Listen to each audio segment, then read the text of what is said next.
En la sombra de la noche luchamos sin piedad. Gritan las almas calladas buscando su verdad. Una patria dividida clama su libertad. Bajo el fuego y las balas renace la ciudad.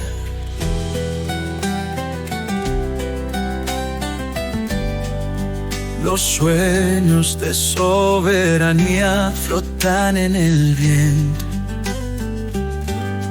Ecos de valentía gritan nuestro aliento. Sangre en las calles, la historia está en movimiento.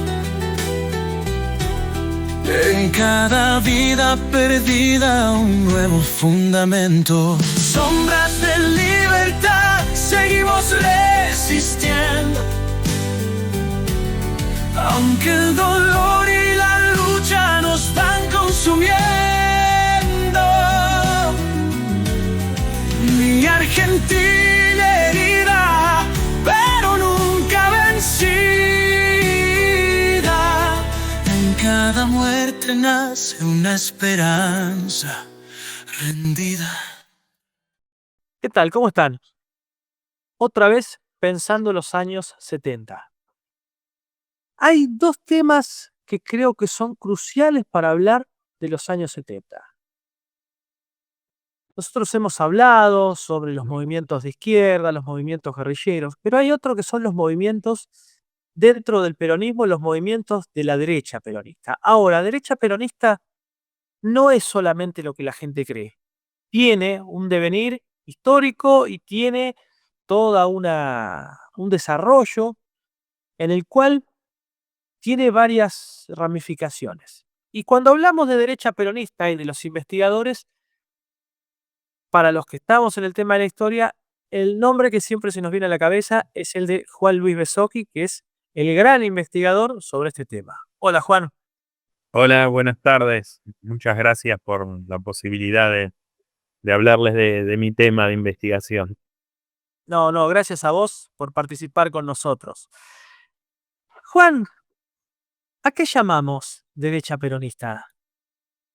Bueno, yo hablo de derecha peronista para referirme a un sector del movimiento peronista que tuvo su origen ya desde el mismo 17 de octubre, de los inicios mismos del peronismo, para hablar de un sector que provenía del nacionalismo de derecha de los años 20, 30, ese nacionalismo filofascista, que va a tener una variante populista, o a diferencia de esa derecha oligárquica o tradicional, que se va a ir acercando al pueblo, va a intentar la nacionalización de la clase obrera, y en ese nacionalismo de los 30, que aparece la Alianza Libertadora Nacionalista, es esa organización una de las primeras que va a adherir al peronismo. Va a decir, el Perón es la revolución nacional que estamos buscando, porque justamente sostiene ciertos valores, el anticomunismo, el antiliberalismo, el enfrentamiento con la izquierda, con el imperialismo, la justicia social, y la alianza va a acompañar el peronismo y es parte de esos inicios de la derecha peronista y de ciertos sectores, agrupaciones, dirigentes, militantes, intelectuales, que van a permanecer y van a acompañar el peronismo a lo largo de la década del 50, 60, 70, hasta el 80, pero que van a entender el peronismo de una manera particular, ¿no? Como un movimiento nacionalista, cristiano, antisemita, antiliberal, anticomunista, antimarxista, que propone una sociedad jerárquica, socialmente justa, hablan de justicia social, corporativa, que van a sostener una serie de valores que no necesariamente son todos los valores que el peronismo tradicional va a sostener. Por eso yo hablo de derecha peronista y no de peronismo a fleca. Y esta derecha peronista uno la puede encontrar a lo largo de todas esas décadas, a veces con mayor o menor presencia. La década del 70 es mucho más visible y por eso cuando hablamos de derecha peronista se entiende mejor por ahí en la década del 70 entre los enfrentamientos entre la izquierda y la derecha. Pero lo que yo intenté mostrar en la investigación es que en realidad ya están desde antes. Desde antes del peronismo ya hay un sector de derecha con una variante populista que va a adherir tempranamente al peronismo y que va a ser parte del peronismo, pero con ciertas diferencias. Este sector es la derecha peronista. Tenemos un camino que va desde el 55 hasta los años 60, donde aparece la resistencia, aparece Cook y el acercamiento a Cuba, ¿sí? ¿Qué es lo que aparece con la década del 60 en sí? ¿Y qué grupos son los que también terminan alineándose con el peronismo? Bueno, para mí es interesante verlo en relación a la resistencia en los años previos y pensarlo también con respecto a la caída del peronismo. La primera organización que yo mencionaba como parte de la derecha peronista era la Alianza Libertadora Nacionalista, una agrupación del nacionalismo derecha que venía de la década del 30, que adhirió al peronismo en una relación no exenta de conflictos con su líder Juan Queraltó primero y después Guillermo Patricio Kelly, que mantuvieron una postura fuertemente anticomunista, antiliberal, nacionalista, antisemita, por lo menos hasta la llegada de Kelly en el año 1953, que son los que defienden al peronismo en el 55. La sede de la alianza tuvo que ser bombardeada, pues estaban, digamos, fortificados ahí, defendiendo el gobierno. Y en la resistencia son los cuadros de la Alianza Libertadora Nacionalista los que contribuyen junto con los jóvenes del peronismo a las actividades de resistencia, de sabotaje. Son los que sabían cómo hacer un caño, cómo enfrentarse en la lucha callejera contra los gorilas. Eh, el papel de la alianza es importante dentro de la resistencia, ¿no? Son las fuerzas de choque, por decirlo así. Eran militantes experimentados en la lucha callejera, en el enfrentamiento, en el uso de la cachiporra, de la violencia. Y son parte también de ese sector de la juventud del peronismo, o de los jóvenes que van a ser parte de la resistencia. La década del 60, el triunfo de la Revolución Cubana, los procesos de independencia del tercer mundo, eh, la revolución en Argelia, hay todo un momento de ebullición en los años 60, en los cuales uno puede ver cómo se va ampliando la vinculación del peronismo con otros sectores que uno también ya los podría ver antes, ¿no? Sectores de la izquierda, del socialismo, del comunismo, con intelectuales que ya habían empezado a tener cierta eh, adherencia o cierto acercamiento al peronismo. Y es un momento clave, ¿no? De resignificación, de ampliación de alianzas. Ahí uno puede detectar lo que es el surgimiento de la izquierda, del peronismo. La figura de Cook es importante, en el sentido de decir, bueno, la revolución cubana es parte, es el camino, digamos, que hay que seguir y que en el caso argentino, eh, en la revolución peronista va en el mismo sentido, ¿no? El peronismo va en el mismo sentido o debe ir en el mismo sentido de la revolución cubana, en la lucha contra el imperialismo.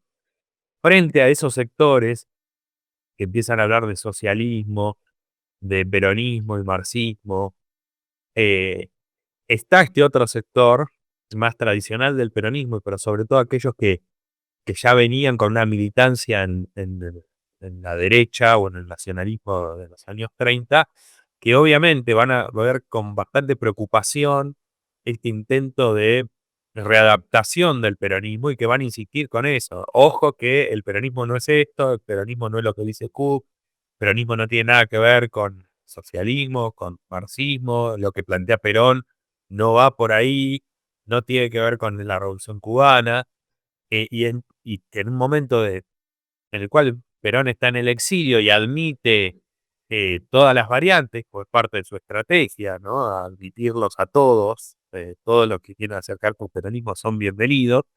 En este sector va a hacer énfasis en eso, en intento de clarificar la llamada verdadera doctrina peronista, enfatizando este carácter más anticomunista del peronismo, pero no únicamente. Eh, y ahí yo lo que encuentro en la década del 60 es que hay una serie de publicaciones, dirigentes, intelectuales del peronismo, y disputando, ¿no? O advirtiendo este acercamiento del peronismo con la izquierda.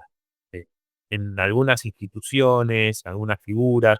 Y ahí yo destaco la figura de dos intelectuales que incluyo dentro de la derecha peronista, que son Jaime María de Maillet y Carlos Di Sandro. De Maillet era un francés que había sido parte del nacionalismo francés, del colaboracionismo, de la acción francesa, había escapado de la caída de la Francia de Vichy y se había refugiado en la Argentina con un nombre falso, que es Jacques Marie de Maillet, que no era su nombre verdadero. eh, Va a empezar a dar clases en la Universidad de San Luis y va a tener un papel destacado en una serie de publicaciones, eh, reivindicando la tercera posición, el peronismo, y va a tener un papel decisivo. Sí, Era antropólogo, ¿no? De Maillet. sí, él tenía varios estudios de filosofía, de ciencias sociales, y va a tener un papel destacado ahí desde la antropología, por la idea que tenía él de que los vikingos habían sido los primeros en llegar a América y de que en realidad eh, la población indígena era descendiente de los vikingos. Entonces había elaborado toda una teoría con poco fundamento, pero al respecto, sobre todo en la última etapa de su vida, en los años 70. Pero ya desde los 50, 60, él es uno de los que va a hablar del peronismo como una revolución social, pero anticomunista. Eh, Va a destacar el carácter revolucionario del peronismo, va a participar de la Escuela Superior de Conducción Política, es un ámbito de resistencia y formación en los 60, y junto a De Maillet, no en la misma institución, pero parte del mismo sector de la derecha del peronismo, está Carlos Di Sandro, que había sido un profesor de filosofía, de latín en la Universidad Nacional de La Plata, que había quedado cesanteado después de la caída del peronismo y que desde justamente la ciudad de La Plata él va a establecer relación con unos jóvenes de la organización nacionalista Tacuara, que, que se va a dividir en un sector más peronista y otro antiperonista, y este sector peronista de Tacuara, cuyo mentor ideológico, referente es Carlos Di Sandro,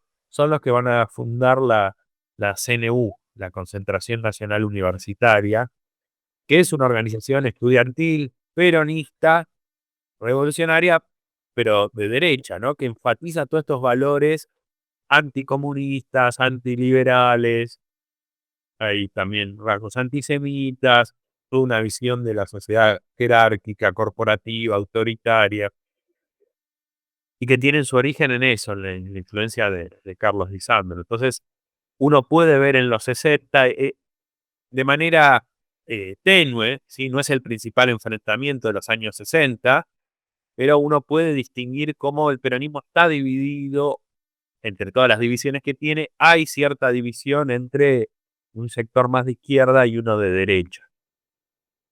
Por lo menos en los 60 eso se puede percibir. Vos planteás estos dos intelectuales y estos grupos, pero a partir de estos intelectuales o a partir de los hechos, viste, con esto de que va aumentando, pareciera que fuera aumentando esta influencia de la izquierda, ¿los grupos dentro del peronismo se derechizan más o aparecen grupos nuevos digamos, más desde el lado derecho del movimiento?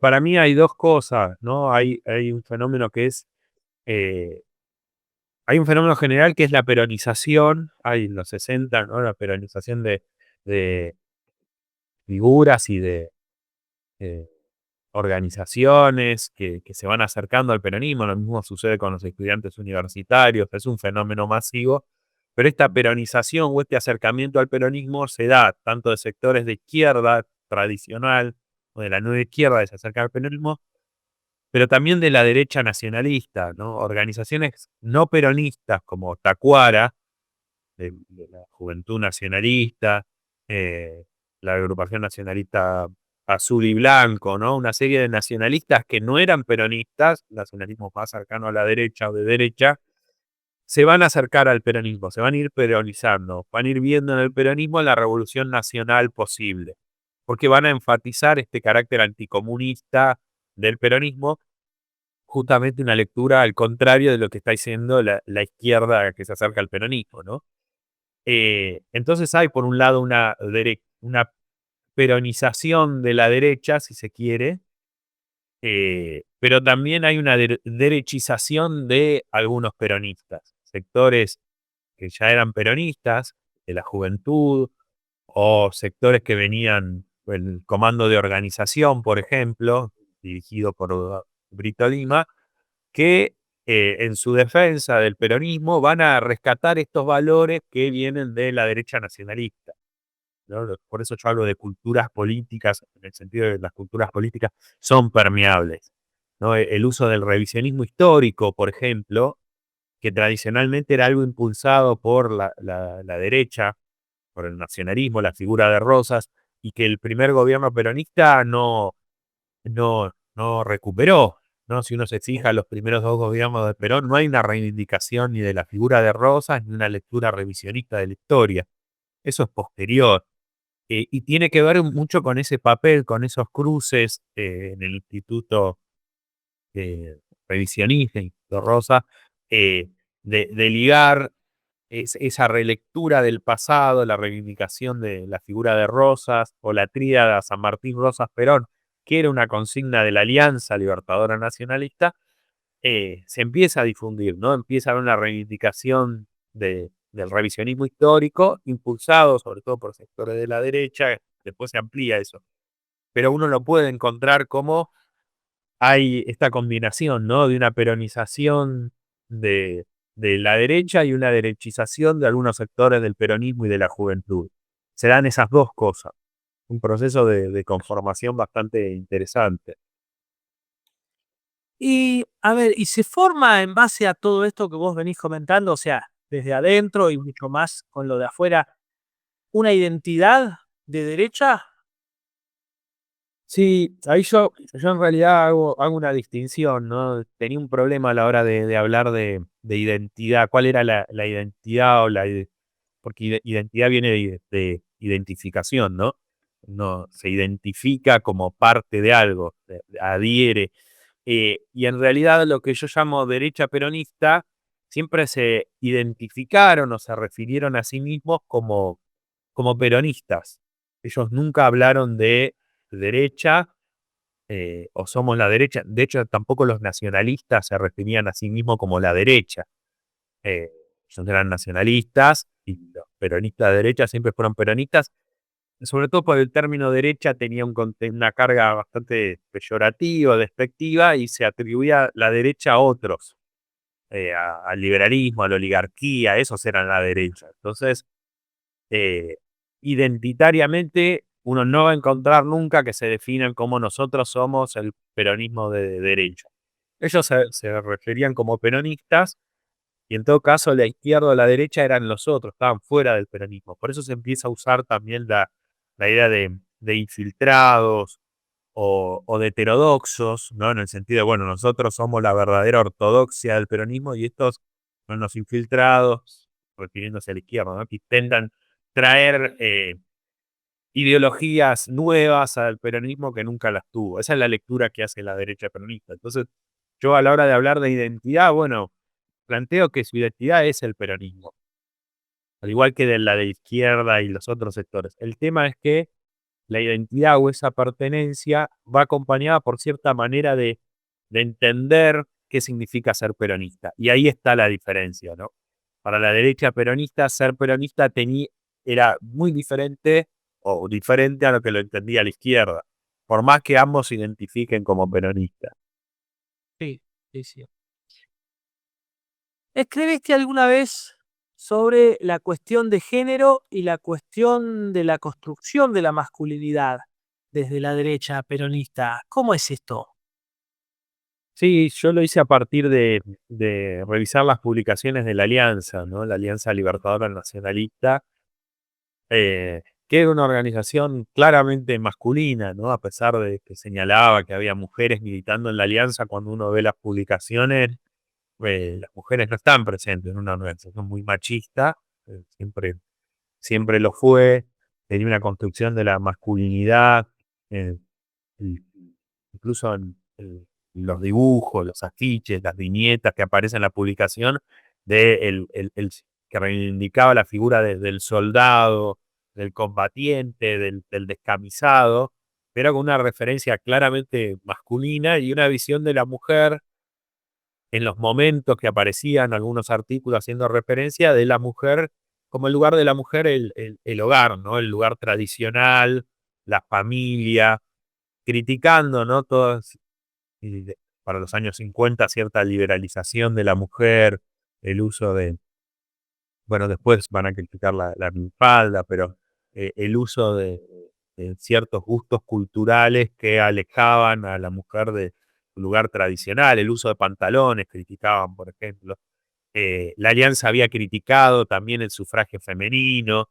Entonces, uno ve en esa primera organización de la derecha peronista una manera de entender la militancia, el accionar bastante tradicional, patriarcal, y eso más o menos eh, permanece. Cuando uno se fija el resto de las organizaciones que hay en los 60, 70, la presencia femenina era muy poca, ¿no? Hay una sola figura que uno puede destacar en la derecha peronista, que es la figura de Norma Kennedy.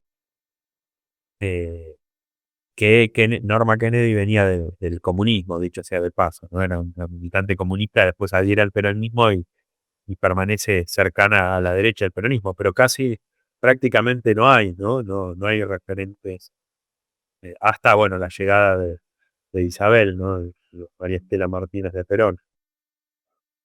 Sí, y que bastante ninguneada por los movimientos feministas, Isabel, porque no solamente por ser la primera presidenta mujer, sino que cualquiera se da cuenta que había que aguantársela en esa época con los popes del sindicalismo y todos los grupos del peronismo, como bien marcás vos, viste, que eran bastante machistas, y bueno, una presidenta mujer en esos años era. Sí, es interesante, porque en realidad la legitimidad de Isabel está dada por ser la esposa de Perón, ¿no? Ella es propuesta por Norma Kennedy y otro sector de la derecha peronista como en el rol de vicepresidenta por ser la esposa de Perón, ¿no? No es que tenía una trayectoria previa. Claro. Justamente lo que le habían negado a Eva Perón, lo que se le había negado a Eva Perón, la posibilidad de ser vicepresidenta, se lo terminan, digamos, otorgando a Isabel. Pero es interesante, ¿no? Pues la derecha peronista, justamente en estos valores tradicionales, cuando muere Perón, está de referente una mujer, ¿no? Pero bueno, una mujer en tanto líder por haber sido la esposa de Juan Domingo, ¿no? ¿Cómo reciben los años 70 a la derecha peronista? O sea, fines de la década del 60 tenemos el Cordobazo, tenemos un montón de movimientos, ¿sí?, que se van dando. ¿Y qué pasa con la derecha al llegar esos tiempos, al llegar la nueva década? Y me refiero sobre todo a esto de los diferentes grupos, cómo se van organizando y cómo se van organizando referidamente más hacia Perón también. Porque por ahí ellos, no sé, eso me lo vas a explicar vos, la cuestión del espacio dentro del movimiento, ¿sí? Que empieza a cobrar la parte de izquierda y demás. ¿Qué pasa ahí justo en ese cambio de década? Bueno, justamente un poco lo que decía antes, Perón se había encargado de alentar diversas fracciones en su movimiento, ya sea que vinieran antiguos militantes de Tacuara, Perón les da la bienvenida, o si venían de la izquierda revolucionaria, también, ¿no? Todo el que quisiera acercarse al peronismo era bienvenido porque servía al interés de ir también desgastando la dictadura y pidiendo la vuelta de Perón. El problema que va a empezar a aparecer es cuando cada vez sea más factible el regreso de Perón y estos diversos sectores que están contenidos, eh, bueno, haya que decidir eh, cuál de los caminos se va a tomar, ¿no?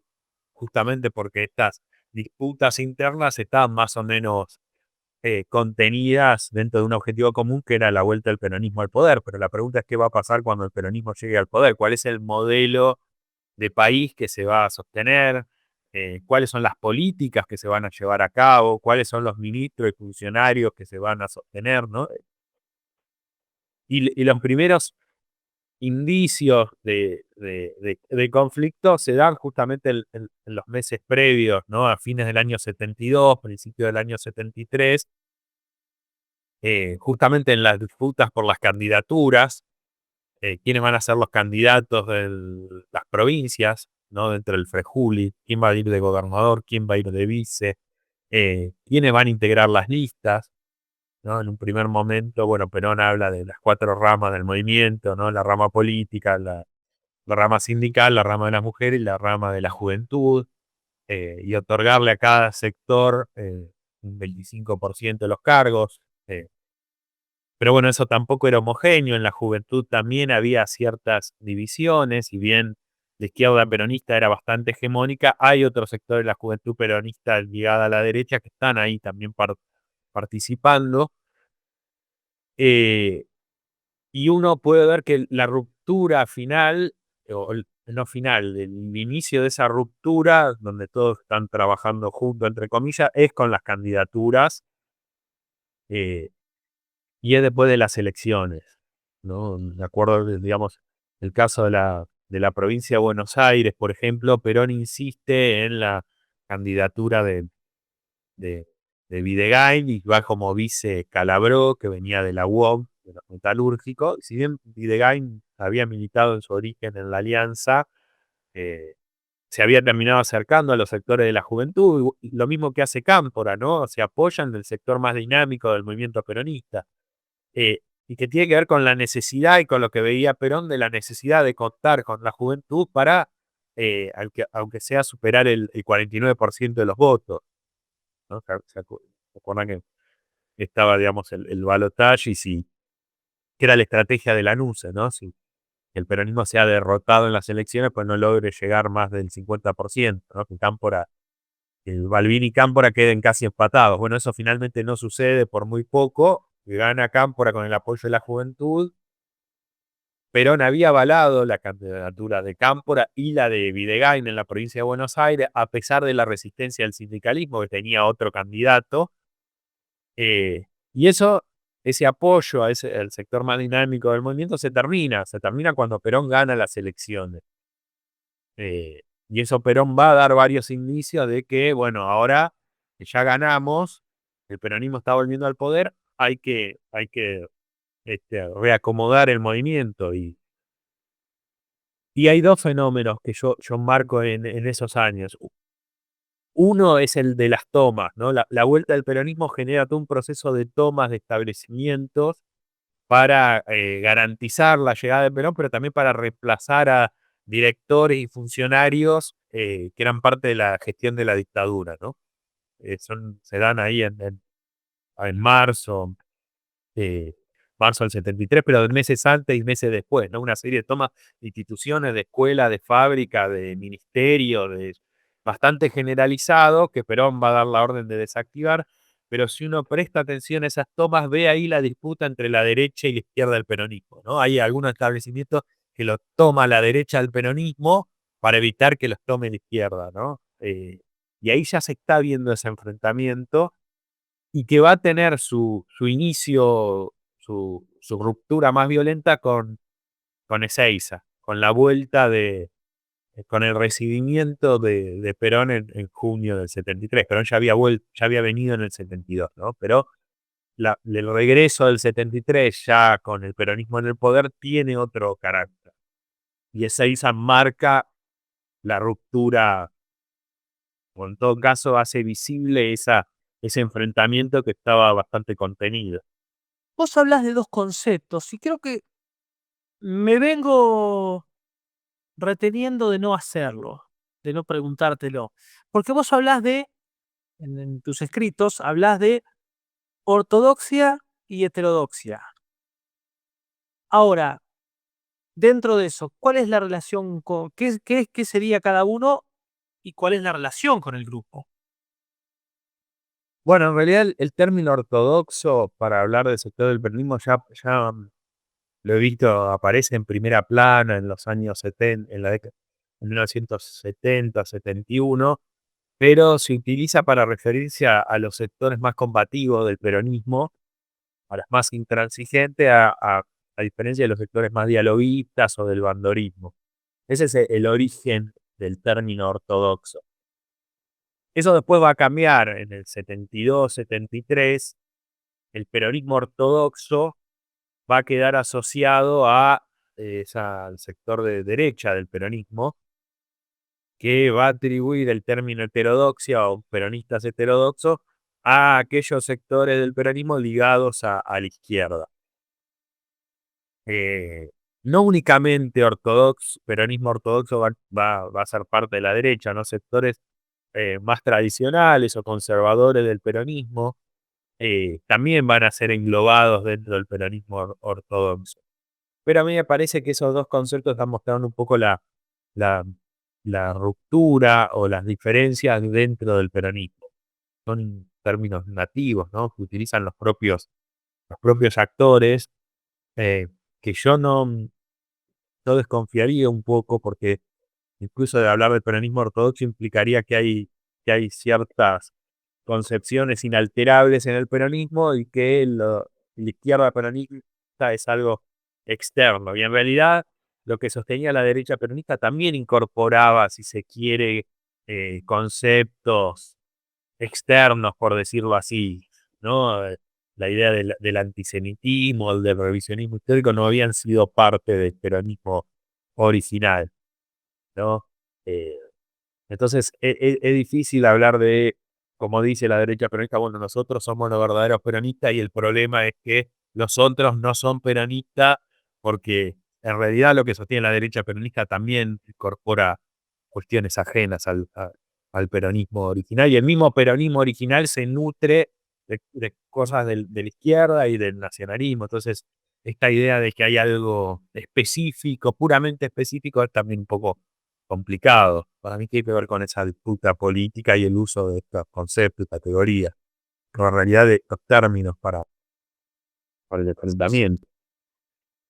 Eh, Vos mencionaste también eh, esta cuestión de la disputa entre la izquierda y la derecha eh, en el periodo previo a las elecciones del 73.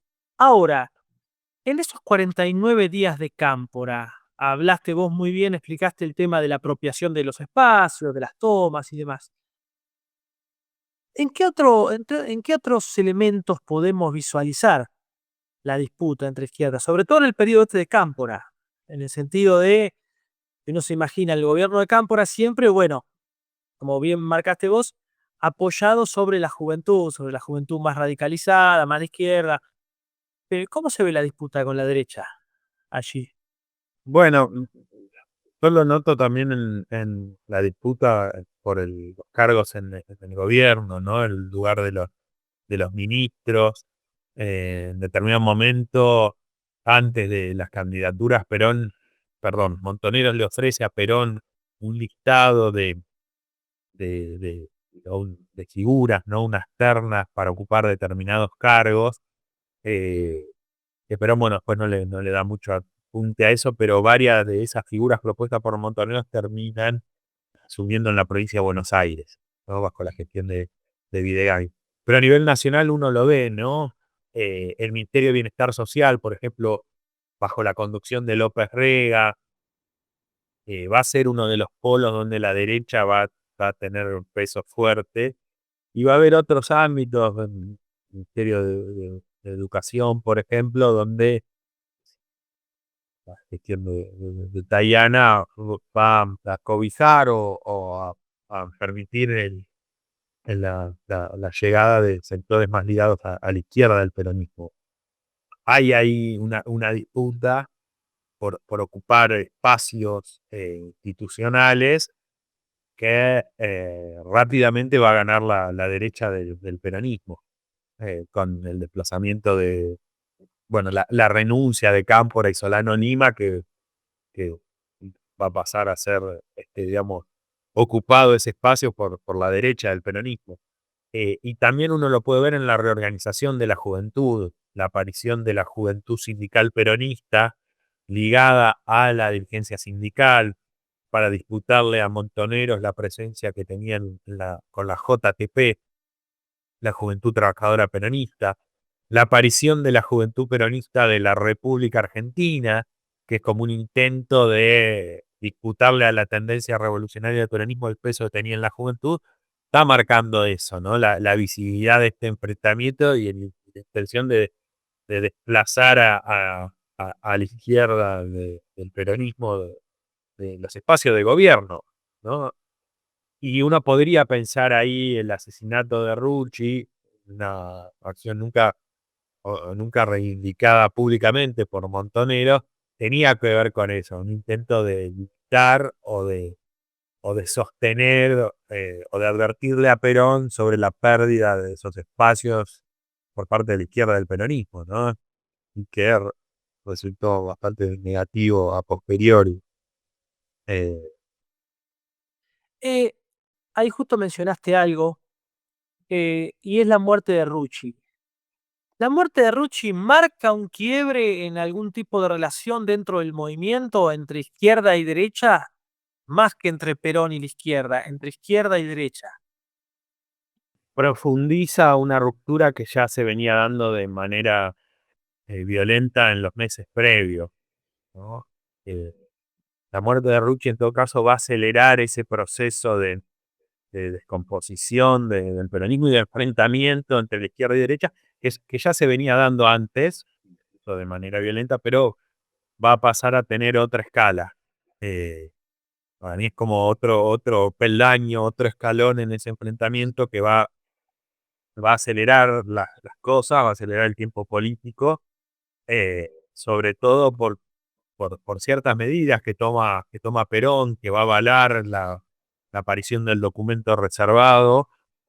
eh, si bien Perón era presidente electo, pero no en ejercicio, pero bueno, eso cuenta con el aval de Perón, llamando a combatir la infiltración en el movimiento, el marxismo, a formar un aparato de inteligencia dentro del propio movimiento para expulsar a estos sectores infiltrados.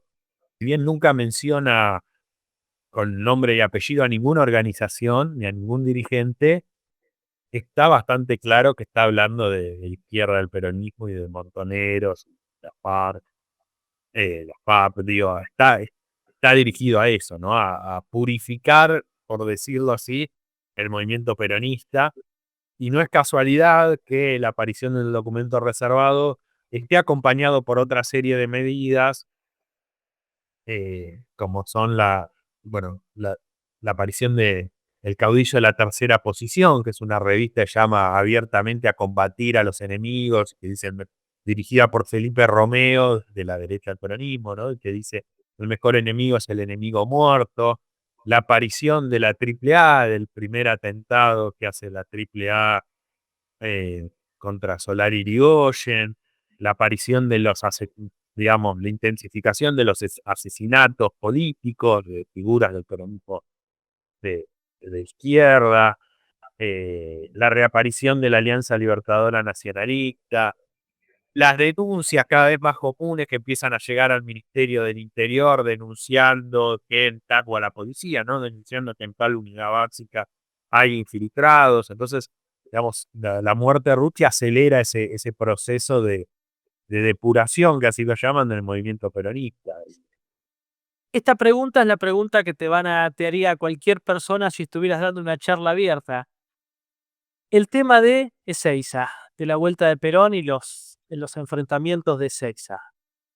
¿Qué sucedió allí entre los grupos? Bueno, que ya. Sí, Ezeiza es interesante, ¿no? Por ser una de las movilizaciones masivas más grandes, ¿no? Y más importantes de la política argentina. Y que ya estaba pensado el acto en sí mismo también como una escenificación y como una disputa. Como yo decía antes, Perón en realidad ya había vuelto a la Argentina. No era que en junio del 73 está volviendo después de 18 años de exilio, pero ahora volvía como ya bajo un gobierno peronista, en unas condiciones diferentes a lo que hacía y lo que había sido su vuelta el año anterior. Eh, y ahí es interesante porque en la organización de ese acto, eh, las figuras de la tendencia revolucionaria del peronismo de la izquierda quedan desplazadas de la organización, ¿no? El acto queda en manos de la organización de Asinde, eh, Norma Kennedy, bueno, estaba Val Medina por parte del partido con un rol un poco desdibujado, tampoco participa la policía de la provincia de Buenos Aires, entonces queda a cargo de este sector de derecha del movimiento. Uno puede ver ahí militantes de la CNU, del Comando de Organización, eh, gente de gendarmería, de inteligencia ligado a la derecha del peronismo, de la Alianza, de la Juventud Sindical Peronista, que son los que se encargan de la organización del acto, de cómo se va a hacer la movilización. Y ahí es que la tendencia revolucionaria y específicamente Montoneros va a plantear la necesidad de que en el acto quede claro el peso que tiene Montoneros, que tuvo y que tiene dentro del movimiento. Y para eso era clave que los primeros metros, los primeros 150 metros del palco estuvieran a cargo estuviera la presencia de Montoneros y afines, coreando sus consignas, con sus carteles. eh, Era parte de esa disputa política que tenía el problema de que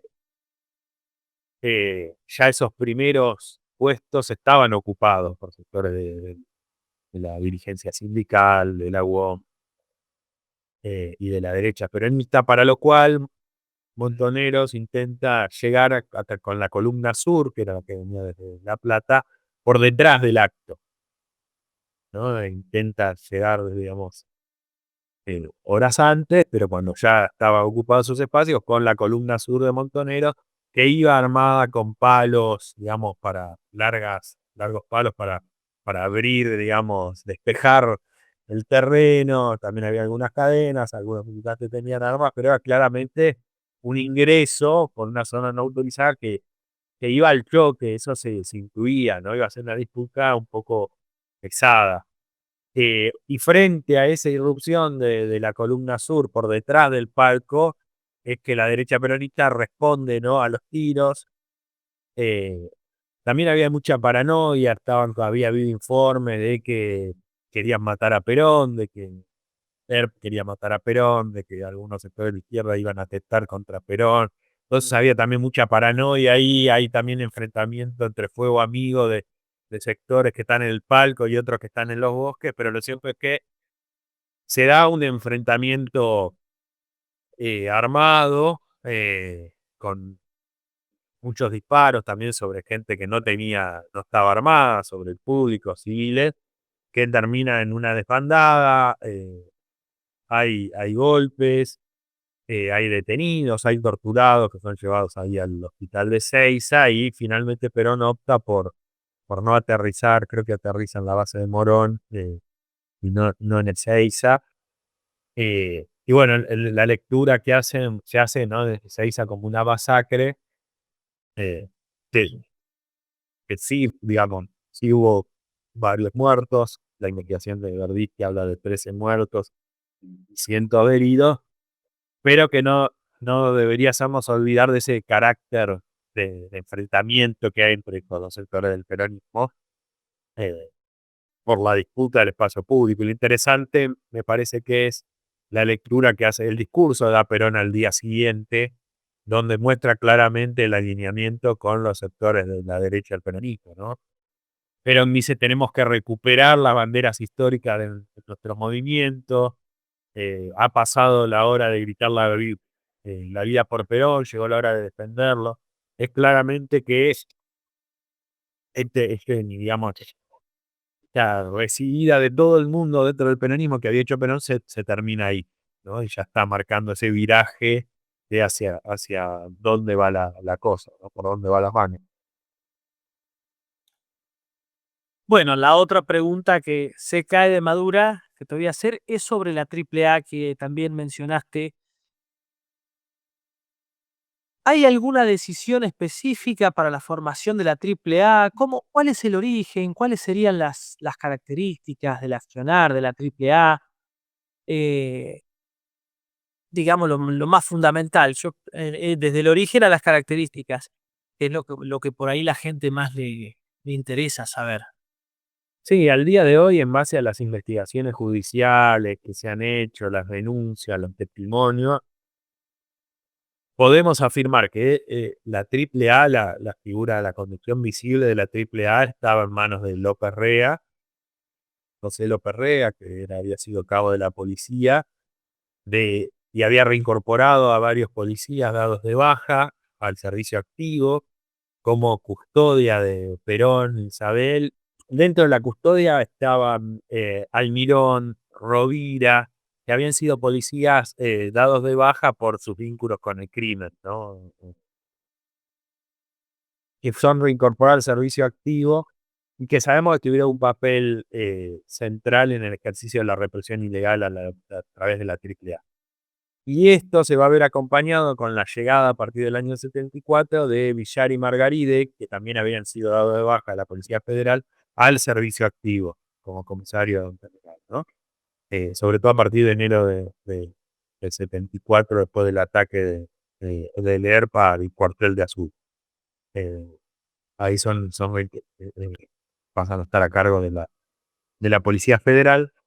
eh, Y es la otra pata de la represión ilegal, ¿no? La formación de comandos paraestatales o cuadrones de la muerte que van a participar del asesinato de figuras públicas del peronismo, como Mujica, el padre Mujica, asesinado por Almirón, eh, y que uno lo ve replicado en las provincias, también con esos vínculos entre sectores de la derecha peronista y figuras de la policía provinciales, o con vínculos con la Policía Federal, con los servicios de inteligencia, la CIDE. eh, Ese es, digamos, el origen y el accionar de la AAA, ¿no? De la Alianza Anticomunista Argentina, eh, que permanece hasta mediados del año 75, cuando López Rega es desplazado, y el ejército o las Fuerzas Armadas pasan a controlar en cierta medida ese aparato de represión paraestatal. Y en el caso del CNU, Bueno, la CNU es interesante, ¿no? Dijimos que era una organización que surge en La Plata, una organización estudiantil universitaria. Se va a extender también menos a Buenos Aires, pero con más fuerza a la ciudad de Mar del Plata, por los vínculos entre varios de los militantes. Se va a hacer más famosa en el 71 con el asesinato de una estudiante marplatense, Silvia Filler, en una asamblea que hay, si no me equivoco, es en la Facultad de Humanidades de la Universidad de Mar del Plata, una asamblea estudiantil en la cual la CNU irrumpe a los tiros y con cadenas, en algo que era ya su accionar cotidiano, y una de esas balas da sobre Silvia Filler, que termina falleciendo, ¿no? Y ahí se hace más públicamente conocida la CNU. La CNU va a ser parte de la derecha del peronismo, de la movilización de los años 73 y de la disputa con la izquierda peronista. Y a partir del año 74 y de la muerte de Perón y de ciertos cambios que se dan en la cúpula de la organización, la CNU se va a integrar al aparato represivo clandestino. Figura del militante Lidio Castillo y otras figuras de la CNU van a participar de estos secuestros o asesinatos en la ciudad de La Plata, Mar del Plata, de militantes del peronismo de izquierda, aunque no únicamente.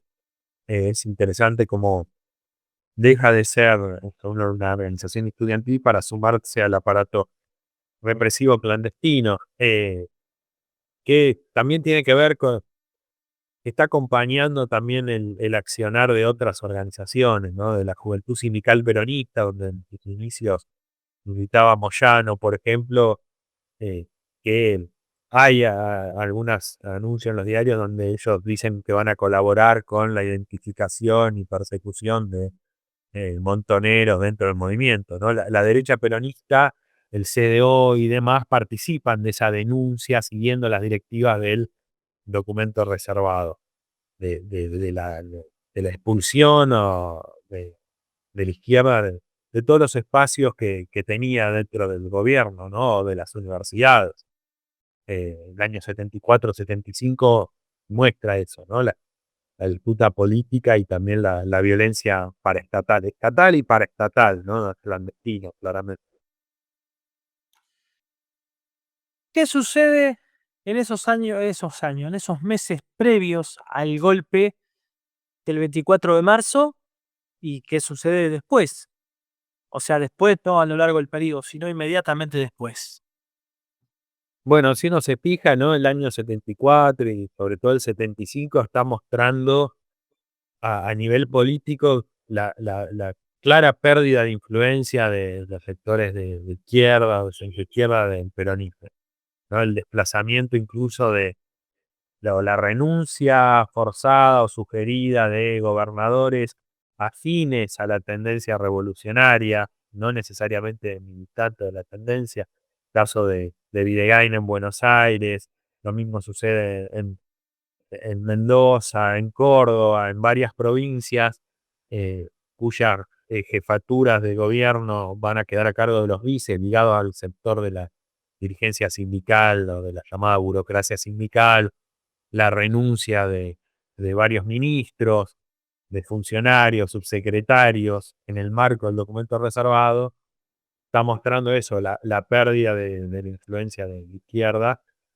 la intervención de las universidades, la llamada misión Ivanišević, como Ivanišević, ministro de Educación, y Otalagano como rector interventor de la UBA, muestra también eso, el avance legal e ilegal, porque va acompañado de amenazas y de represión contra docentes, estudiantes, en lo que era uno de los últimos reductos o ámbitos de resistencia, si se quiere, de la izquierda peronista y no peronista.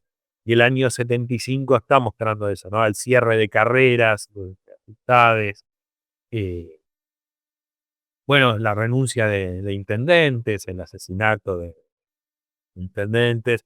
Está mostrando un escenario bastante adverso a nivel nacional para la izquierda en general, para las organizaciones políticas armadas y no armadas de la izquierda. Eh, y el año 75, con el desplazamiento de López Rega, en el marco del enfrentamiento, ¿no? Entre el gobierno con el sindicalismo, marco de inflación bastante acelerada, eh, no hace desaparecer a la AAA, sino, como decía antes, a reconvertirla en el marco de la ascendencia que va a tener el ejército, ¿no? Las Fuerzas Armadas. De hecho, por ejemplo, López Rega y sus custodios se terminan de ir cuando son rodeados por el ejército, ¿no? El ejército entra a la residencia de Olivos, los rodea y los desarma. Aprovechando ese contexto, ¿no? Y esas movilizaciones que había habido en junio del 75, que se coreaba, ¿no? Isabel Coraje, al brujo dale el raje, ¿no? En ese contexto de fuerte cuestionamiento a López Rega, no a la figura de Isabel, pero sí a López Rega, el ejército, las Fuerzas Armadas aprovechan para ponerle un ultimátum a Isabel y decirle, bueno, y sáquelo, y lo envía, Isabelita lo envía a López Rega como especie de embajador plenipotenciario acompañado de sus custodios a Madrid. De todas maneras, el accionar represivo clandestino sigue funcionando y con el ejército teniendo un papel cada vez más activo, ¿no? El operativo de Independencia en Tucumán, ¿no? El control de esa zona, de ese teatro de guerra, está marcando cada vez más la ascendencia de las Fuerzas Armadas dentro del gobierno. Y es interesante también esos años, pues se da la disputa, esos meses, perdón, entre un sector más alineado con Isabel, ¿no?, los verticalistas, y un sector ligado a Calabró, el dirigente de la UOM, que había sido vice de Videgaño, funcionaba en la actualidad como gobernador de la provincia de Buenos Aires, claramente dialogando con las Fuerzas Armadas y apostando al golpe, ¿no? Ahí ya hay un quiebre importante en el gobierno de estos sectores y que también repercute a nivel más local entre la CNU y la AAA. Hay divisiones dentro de la misma derecha peronista entre verticalistas y antiverticalistas, los que están con Isabel y los que ya le soltaron la mano, ¿no? Y esos son los meses previos a marzo del 74. Bueno, hemos tenido un pantallazo general de la derecha peronista que nos ubica y nos enmarca un poquito más en cómo pensar a todo este grupo, todo este sector. Juan, primero darte las gracias.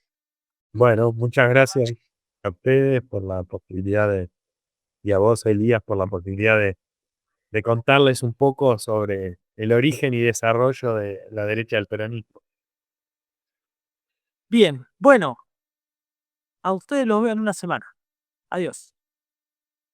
La esperanza revive en las canciones de acero, un legado eterno grabado en el sendero. Nuestro chanto es un canto en el campo de batalla, cada golpe resuena en el alma que estalla.